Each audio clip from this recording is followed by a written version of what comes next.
ಎಲ್ಲರಿಗೂ ನಮಸ್ಕಾರ ಸ್ನೇಹಿತರೆ, ಎಲ್ಲರಿಗೂ ಕೂಡ ವೆಲ್ಕಮ್ ಬ್ಯಾಕ್ ಟು ಸಖತ್ ಸಮಾಚಾರ ಕನ್ನಡ ಯೂಟ್ಯೂಬ್ ಚಾನಲ್ಗೆ ನಿಮಗೆಲ್ಲರಿಗೂ ಪ್ರೀತಿಯವಾದಂತಹ ಸ್ವಾಗತ ಅಂತಾನೆ ಹೇಳ್ಬೋದು ಸ್ನೇಹಿತರೆ ನಿಮಗೆಲ್ಲರಿಗೂ ಕೂಡ ಗೊತ್ತಿರುವ ಹಾಗೆ 1.5 ತಿಂಗಳು ಆಗ್ತಾ ಬಂತು ಸ್ನೇಹಿತರೆ. ಯಾವುದೇ ರೀತಿಯಾಗಿ ಗೃಹಲಕ್ಷ್ಮಿ ಯೋಜನೆಯ 3 ತಿಂಗಳ ಬಾಕಿ ಇರುವಂತಹ ಒಟ್ಟಾರೆಯಾಗಿ 6,000 ರೂಪಾಯಿ ಇನ್ನೂ ಯಾರಿಗೂ ಕೂಡ ಜಮಾ ಆಗಿಲ್ಲ ಸ್ನೇಹಿತರೆ. ಅದರಲ್ಲಿ 6,000 ಹೋಗಲಿ 2,000 4,000 ಆದರೆ ಜಮಾ ಮಾಡ್ತಾರೆ ಅಂತ ನೋಡ್ತಾ ಹೋದ ಆದರೆ ಅದನ್ನು ಕೂಡ ಜಮಾ ಮಾಡ್ತಾ ಇಲ್ಲ ಸ್ನೇಹಿತರೆ. ನಿಮಗೆಲ್ಲರಿಗೂ ಕೂಡ ಗೊತ್ತಿರುವ ಹಾಗೆ ಲಕ್ಷ್ಮೀ ಹೆಬ್ಬಾಳ್ಕರ್ ಅವರು ಒಂದು 10 ದಿನದ ಹಿಂದೆಯೇ ಭಾಷಣದಲ್ಲಿ ಕೇವಲ ಒಂದು ವಾರದ ಒಳಗೆ ನಿಮಗೆ 2,000 ರೂಪಾಯಿ ಜಮಾ ಮಾಡ್ತೇವೆ ಅನ್ನುವಂಥ ಮಾತನ್ನು ತಿಳಿಸಿದ್ರು ಸ್ನೇಹಿತರೆ.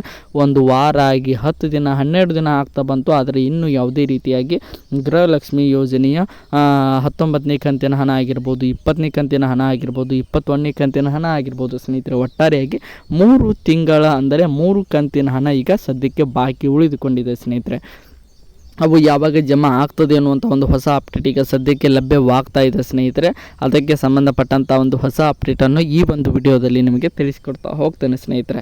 ಅದಕ್ಕೋಸ್ಕರ ನೀವಿನ್ನು ನಮ್ಮ ಚಾನಲ್ಗೆ ಸಬ್ಸ್ಕ್ರೈಬ್ ಮಾಡ್ಕೊಂಡಿಲ್ಲ ಅಂದರೆ ಎಲ್ಲರೂ ಕೂಡ ಚಾನಲ್ಗೆ ದಯವಿಟ್ಟು ಸಬ್ಸ್ಕ್ರೈಬ್ ಮಾಡ್ಕೊಳ್ಳಿ. ಹಾಗೆ ಪಕ್ಕದಲ್ಲಿರುವಂತಹ ಬೆಲ್ ಐಕನ್ನ ಮಾತ್ರ ಯಾವುದೇ ಕಾರಣಕ್ಕೂ ಕ್ಲಿಕ್ ಮಾಡೋದನ್ನು ಮಾತ್ರ ಮರೀಲಿಕ್ಕೆ ಹೋಗಬೇಡಿ ಸ್ನೇಹಿತರೆ.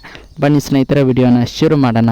ನಿಮಗೆಲ್ಲರಿಗೂ ಕೂಡ ಗೊತ್ತಿರುವ ಹಾಗೆ ಗೃಹಲಕ್ಷ್ಮಿ ಯೋಜನೆಯ 18ನೇ ಕಂತಿನ ಹಣ ಜಮಾ ಆಗಿ ಮಾರ್ಚ್ 28ನೇ ತಾರೀಕು ಜಮಾ ಆಗಿತ್ತು. 1.5 ತಿಂಗಳು ಆಗ್ತಾ ಬಂತು. ಅದಾದ ನಂತರ ಕರೆಕ್ಟ್ ಟೈಮಿಗೆ ನಮ್ಮ ಗೃಹಲಕ್ಷ್ಮಿ ಹಣ ಹಾಕ್ತಾರೆ ಅಂತ ಹೇಳಿ ಹಲವಾರು ಜನ ಮಹಿಳೆಯರು ಸಂಘಗಳಲ್ಲಿ ಸಾಲನ್ನು ಮಾಡಿರ್ಬೋದು, ಅದರ ಜೊತೆಗೆ ಮನೆ ಬಾಡಿಗೆಗೆ ಆಗಿರ್ಬೋದು, ಮೆಡಿಸಿನ್ಗೆ ಆಗಿರ್ಬೋದು ಸ್ನೇಹಿತರೆ, ಹಲವಾರು ಚೀಟಿ ಫಂಡ್ಗಳಲ್ಲಿ ಕೂಡ ತುಂಬುವಂತಹ ಒಂದು ಪ್ರೋಗ್ರಾಮ್ಗಳನ್ನು ಮಾಡಿಕೊಂಡಿರ್ತಾರೆ. ನಮ್ಮ ಗೃಹಲಕ್ಷ್ಮಿ ಹಣ ಬಂದ ಮೇಲೆ ಅಲ್ಲಿ ತುಂಬಿದ್ರಾಯಿತು ಅಂತ. ಆದರೆ ಈ ಒಂದು ಹಣ 1.5 ತಿಂಗಳು 2 ತಿಂಗಳು ಗ್ಯಾಪ್ 3 ತಿಂಗಳು ಬಾಕಿ ಇಟ್ಕೊಂತ ಹೋಗ್ತಾ ಇದೆ ಈಗ ಸದ್ಯಕ್ಕೆ ನಮ್ಮ ರಾಜ್ಯ ಸರ್ಕಾರ. ಆದರೂ ಕೂಡ ಏನು ವರಿ ಮಾಡಿಕೊಳ್ಳುವಂಥ ಅವಶ್ಯಕತೆ ಇಲ್ಲ. ಖಂಡಿತವಾಗಲೂ ನಿಮಗೆಲ್ಲರೂ ಕೂಡ ಹಣ ಬಂದೇ ಬರ್ತದೆ ಸ್ನೇಹಿತರೆ. ಈಗ ಹೊಸದಾಗಿ ಬಂದಿರುವಂಥ ಅಪ್ಡೇಟಿಗೆ ಅದರಲ್ಲಿ ಕೂಡ ವಿಶೇಷವಾಗಿ 19ನೇ ಕಂತಿಗೆ ಸಂಬಂಧಪಟ್ಟಂಥ ಒಂದು ಹೊಸ ಅಪ್ಡೇಟ್ ಬಂದಿದೆ. ಅದು ಏನಪ್ಪ ಅಂದರೆ ಗೃಹಲಕ್ಷ್ಮಿ ಯೋಜನೆ 19ನೇ ಕಂತಿನ ಹಣ ಯಾವಾಗ ಬಿಡುಗಡೆ ಆಗ್ತದೆ ಅನ್ನುವಂಥ ಒಂದು ಮಾಹಿತಿಗೆ ಸದ್ಯಕ್ಕೆ ಲಭ್ಯವಾಗಿದೆ ಸ್ನೇಹಿತರೆ. ಅದರ ಜೊತೆಗೆ ನಮ್ಮ ವಾಹಿನಿ ಅಂದರೆ ಮಾಧ್ಯಮದವರು ಕೂಡ ಇದರ ಬಗ್ಗೆ ಗೌರ್ಮೆಂಟಿಗೆ ಪ್ರೆಷರನ್ನು ಕೂಡ ಹಾಕ್ತಾ ಇದ್ದಾರೆ. ಇನ್ನೇನು ಯಾವಾಗ ಜಮಾ ಆಗ್ತದೆ ಅಂತ ನೋಡ್ತಾ ಹೋಗೋದಾದರೆ ಸ್ನೇಹಿತರೆ, ಇವತ್ತು 15ನೇ ತಾರೀಕು ನಿಮಗೆಲ್ಲರಿಗೂ ಕೂಡ ಗೊತ್ತಿರುವ ಹಾಗೆ ಗುರುವಾರ ಅಂತಲೇ ಹೇಳ್ಬೋದು. ಇನ್ನು ಬರುವಂಥ ಸೋಮವಾರ ಸ್ನೇಹಿತರೆ 19/5/2025 ನಿಮಗೆಲ್ಲರಿಗೂ ಕೂಡ ಗೃಹಲಕ್ಷ್ಮಿ ಯೋಜನೆಯ ಒಂದು ಹಣ 19ನೇ ಕಂತಿನ 2,000 ರೂಪಾಯಿ 2,000 rupees of 19th instalment of Gruhalakshmi scheme ಅಂತಲೇ ಹೇಳ್ಬೋದು.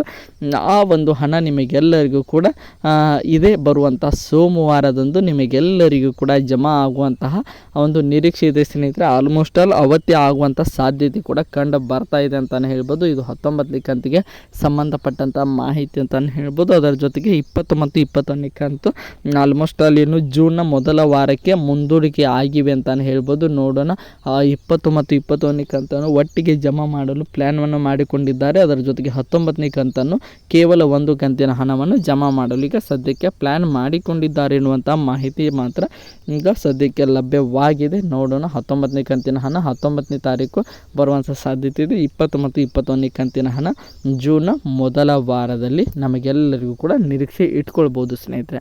ಇದು ಗೃಹಲಕ್ಷ್ಮಿ ಯೋಜನೆ 19 ಮತ್ತು 20 21ನೇ ಕಂತಿಗೆ ಸಂಬಂಧಪಟ್ಟಂಥ ಮಾಹಿತಿ ಆಯಿತಂದರೆ ಇನ್ನು ಅನ್ನಭಾಗ್ಯ ಯೋಜನೆ ಹಣವು ಕೂಡ ಬಾಕಿ ಇದೆ ಸ್ನೇಹಿತರೆ. ಅದು ಕೂಡ 19ನೇ ತಾರೀಕಿಗೆ ಜಮಾ ಆಗುವಂಥ ಸಾಧ್ಯತೆಗಳು ಮಾತ್ರ ಕಂಡು ಬರ್ತವೆ. ಆದರೆ ಯಾವುದೇ ರೀತಿಯಾಗಿ ಅನ್ನಭಾಗ್ಯ ಯೋಜನೆಗೆ ಜನವರಿ ತಿಂಗಳ ಬಾಕಿ ಇರುವಂಥ 1 ಕಂತಿನ ಹಣಕ್ಕೆ ಸಂಬಂಧಪಟ್ಟಂತೆ ಯಾವುದೇ ನಿಖರವಾದ ಮಾಹಿತಿಗೆ ಸದ್ಯಕ್ಕೆ ಲಭ್ಯವಾಗಿಲ್ಲ. ಐ ಹೋಪ್ ಎಲ್ಲರಿಗೂ ಕೂಡ ಈ ಒಂದು ವಿಡಿಯೋ ಇಷ್ಟ ಆಯಿತು ಅಂತ ಅಂದ್ಕೊಂಡಿದ್ದೀನಿ ಸ್ನೇಹಿತರೆ. ಇದೇ ರೀತಿಯಾಗಿ ಗೃಹಲಕ್ಷ್ಮಿ ಯೋಜನೆಯ ಅನ್ನಭಾಗ್ಯ ಆಗಿರ್ಬೋದು, ಯಾವುದೇ ರೀತಿಯಾಗಿ ಸ್ಕೀಮ್ಗಳ ಬಗ್ಗೆ ಅಪ್ಡೇಟನ್ನು ಪಡೆಯಲು ನಮ್ಮ ಚಾನಲ್ಗೆ ಸಬ್ಸ್ಕ್ರೈಬ್ ಮಾಡಿಕೊಂಡು ಸಪೋರ್ಟ್ ಮಾಡಿ. ಮುಂದಿನ ವಿಡಿಯೋದಲ್ಲಿ ಸಿಗೋಣ. ಎಲ್ಲರಿಗೂ ಕೂಡ ಧನ್ಯವಾದ.